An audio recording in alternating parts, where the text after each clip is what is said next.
Vamos de inmediato a las noticias internacionales aquí en CNN Chile Radio. Laura Soto vuelve a esta mesa de trabajo. ¿Qué tal? Hola, ¿qué tal, Maca? Vamos a comenzar esta parte con Venezuela y con las palabras por parte del ministro del Interior venezolano, Diosdado Cabello, quien ha calificado como una masacre ilegal este ataque que Estados Unidos desarrolló contra un buque que dicen que era narcotraficante, que según la versión del gobierno de Estados Unidos era un buque del tren de Aragua que tenía 11 tripulantes a bordo, los cuales por supuesto fueron asesinados a raíz de este ataque, según lo que informa la Casa Blanca, y que partía desde Venezuela con destino a Estados Unidos. Es así entonces que el gobierno de Venezuela lo califica como una masacre. De hecho, el propio Diosdado Cabello decía de que, al menos en el video compartido por Donald Trump, que es el que ustedes ven ahí en pantalla, justificado, decía de que en realidad no se veían 11 tripulantes a bordo, sino 5, y que por supuesto esto es una masacre de tipo ilegal, y son parte de los cuestionamientos que ha abierto este caso, porque por supuesto que hay dudas respecto al derecho internacional, si esto califica o no como una violación al derecho internacional, porque al menos Estados Unidos no ha entregado mayores detalles respecto a este ataque y tampoco ha especificado qué tipo de marco legal utilizó para poder justificar esta acción, este operativo, que es algo que son preguntas que todavía nos hacemos respecto a aquello. Y no ha sido solamente el gobierno venezolano en este caso que ha pedido respuestas, también lo ha hecho, por ejemplo, una importante figura de la oposición venezolana, que es Henry Capriles, que fue, recordemos, en 2 ocasiones candidato presidencial, por ejemplo.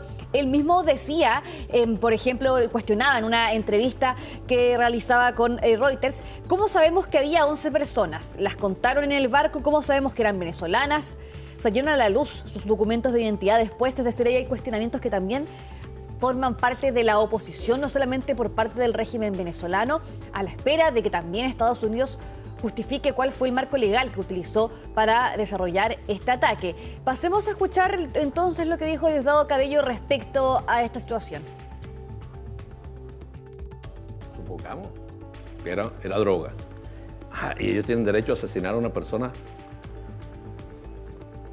Sus propias leyes se lo prohíben. Y el derecho a la defensa de quienes iban ahí. O sea, el video, lo que ellos están diciendo es una prueba en contra de ellos. Es una prueba en contra de ellos.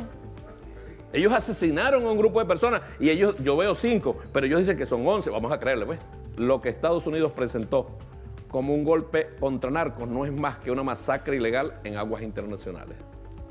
Violaron el derecho internacional, violaron sus propias leyes y lo más grave, violaron un principio humano elemental, el derecho a la vida. Esto no fue justicia, fue barbarie. Son dudas que surgen entonces respecto a los planteamientos del derecho internacional. Por ejemplo, lo que sabemos es que Estados Unidos no es signatario de la Convención de las Naciones Unidas sobre el Derecho del Mar, pero por ejemplo hay asesores legales que han hablado con la BBC, que han dicho también previamente que Estados Unidos debería actuar de manera coherente con sus disposiciones, y también ahí tenemos analistas que han conversado con este medio, que también decían que posiblemente este hecho podría haber violado los derechos humanos internacionales y el derecho marítimo, según lo que indican por lo menos estos expertos a este medio de comunicación. Y ya el hecho de que una figura de la oposición como es Capriles también esté cuestionando o esté pidiendo respuestas por Estados Unidos también le da peso entonces a estos cuestionamientos que abre el tema, ¿no es cierto?, de que se necesita una respuesta también, si bien digamos que finalmente sí, era un barco narcotraficante, por supuesto que también hay que responder a estas preguntas de cuál es el marco legal por el cual se basa Estados Unidos para cometer un ataque de este tipo.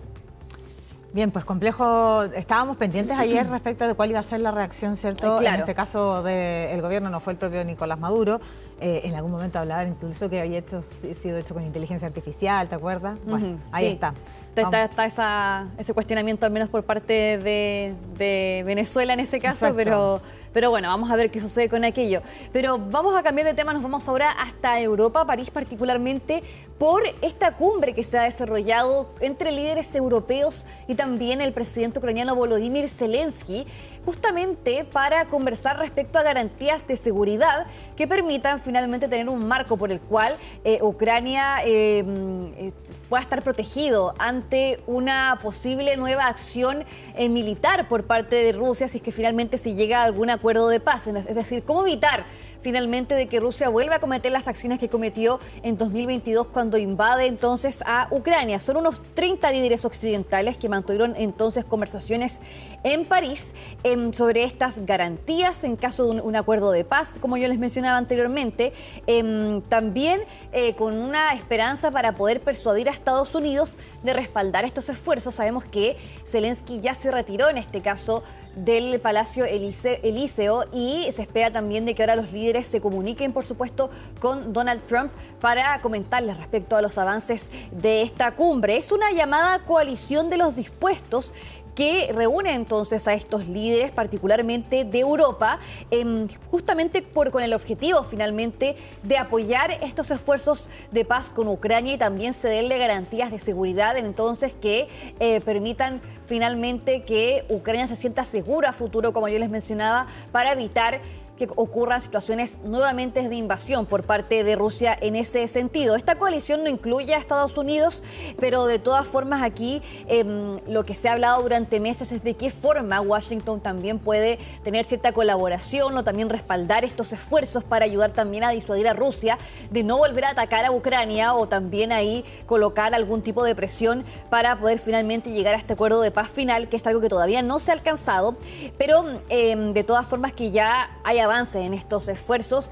Sabíamos también de que, por ejemplo, durante esta semana Donald Trump amenazaba también a Vladimir Putin en el sentido de si él hacía algo que a él no le gustara, habrían también consecuencias, es decir, también está esa advertencia por parte de Donald Trump hacia el líder ruso, que lo vimos, por ejemplo, ahí también con ese apoyo importante de Xi Jinping, también flanqueado con Kim Jong-un en este desfile militar que comentábamos el día de ayer, es decir, también Putin ha tenido un cierto respaldo, o al menos se le ve flanqueado por otros líderes, en este caso, en el caso de Xi Jinping, que es bastante importante, y con esta idea de este nuevo orden mundial alternativo en el caso a Estados Unidos y la Unión Europea, que por supuesto también ahí genera también cierto resquemor por parte de los líderes del bloque europeo. Así que por supuesto vamos a estar atentos a cómo se sigue desarrollando esta cumbre y también qué resultados salen de aquella. Pero ahora vamos a terminar con el siguiente tema porque se ha confirmado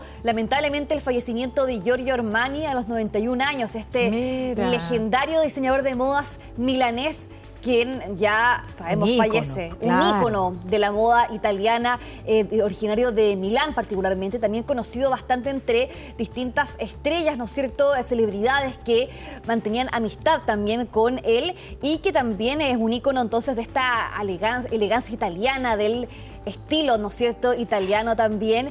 Y por supuesto que ya en los últimos meses y del último año también podríamos decir, ya se le veía con una salud más deteriorada, que igual es entendible dentro de la avanzada edad que ya tenía, pero lo cierto es que por supuesto que se consolidó como una de las figuras más importantes dentro de la moda italiana y del mundo también, y su empresa ya también recaudaba en este caso miles de millones de dólares, propietario todavía de la marca Giorgio Armani también, ¿no es cierto?, el nombre del mismo diseñador, por supuesto que realmente pasa a la historia como una de las figuras más importantes entonces de la moda milanesa, también con las consiguientes reacciones que nos van llegando respecto a esta situación, que de la cual nos faltan también más detalles sobre la causa del fallecimiento, por supuesto, pero entendemos también dentro de la avanzada edad que... De 91 años, claro. Claro, que no es menor tampoco, entonces, en ese sentido, pero...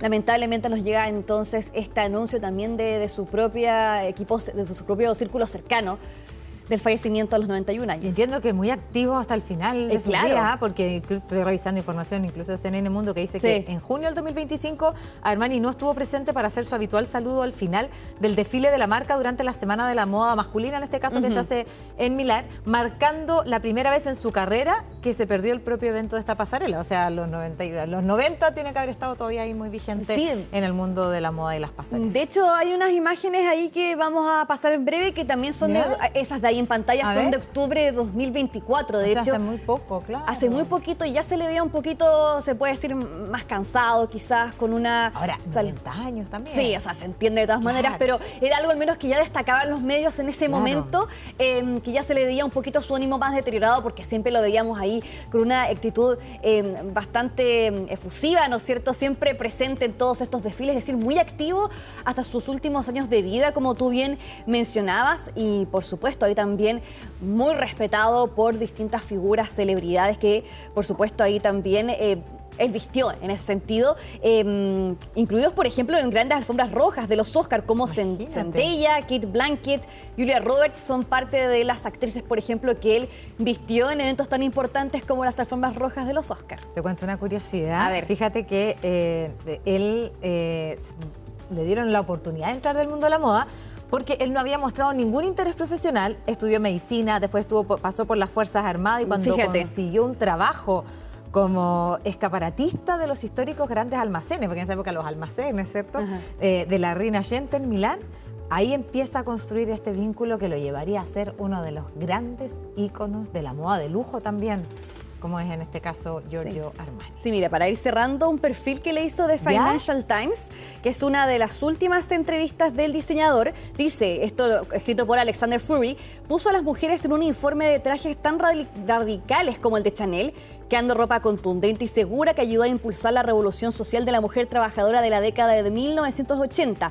Por el contrario, relajó la ropa de hombre, deconstruyendo la sastrería tradicional de una manera que ha afectado la forma en que se hacen casi todos los trajes del mundo. Es decir, ahí también esa importancia que tuvo él también para definir un poco el estilo, en este caso el traje de mujer y el traje de hombre, cómo él cambió entonces y marcó un hito en ese sentido, al menos en esa década del siglo pasado. Así que también hay alta importancia, por supuesto, Giorgio Armani, que fallece a los 91 años, este famoso diseñador italiano originario de Milán. Bueno, hay que ver ahí también cuál fue la clave de la longevidad y haber estado activo casi hasta los 90. Por supuesto. A los 90 años. Gracias, Laura. Que estés muy bien, nos vemos.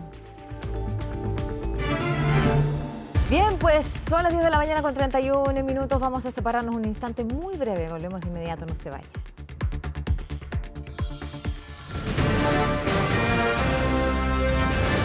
Hacemos una pausa y ya regresamos con CNN Chile Radio. AM